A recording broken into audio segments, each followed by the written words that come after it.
ప్రస్తుతం తెలుగు సినీ పరిశ్రమలో ఉన్న ఈ తరం యువ నటుల్లో జూనియర్ ఎన్టీఆర్ ఒక్కరే నవరసాలను పూర్తిగా పోషింపగలరని చెప్పొచ్చు. నటన పరంగా ఎటువంటి వంక పెట్టడానికి వీలుండదు. 'ఆర్ఆర్ఆర్' సినిమాలో ప్రదర్శించిన నటనకు దేశ ప్రజలే కాకుండా వివిధ దేశాల్లోని వారంతా ఫిదా అయ్యారు. అంతటి జూనియర్ ఎన్టీఆర్‌కు కూడా తీరని కోరిక ఒకటుండిపోయింది. ఆ కోరిక ఏమిటంటే శ్రీకృష్ణుని పాత్ర పోషించాలని.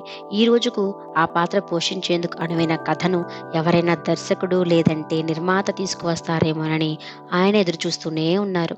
తెలుగు సినీ పరిశ్రమలో శ్రీరాముడైనా, శ్రీకృష్ణుడైనా, దుర్యోధనుడైనా, కర్ణుడైనా ఇలా పౌరాణిక పాత్ర ఏది వేయాలన్నా అందరి కళ్ళ ముందు మెదిలే రూపం సీనియర్ ఎన్టీఆర్. ఆయన మనవడే కాబట్టి జూనియర్ ఎన్టీఆర్ కూడా అటువంటి కోరిక మిగిలిపోయిందంటున్నారు. అయితే వివిధ సందర్భాల్లో ఏదైనా చిన్న చిన్న సన్నివేశాల్లో శ్రీకృష్ణుడి పాత్ర పోషించడం కన్నా పూర్తి స్థాయి పాత్ర పోషించాలని ఇటీవల జరిగిన ఒక ఇంటర్వ్యూలో కూడా తారక్ ఈ విషయాన్ని వెల్లడించారు. ప్రస్తుతం అన్ని సాంఘిక చిత్రాలే రూపొందుతున్నాయి. పౌరాణిక చిత్రాలు రావడం లేదు. ఇవి రావాలంటే బడ్జెట్ భారీగా ఉంటుంది.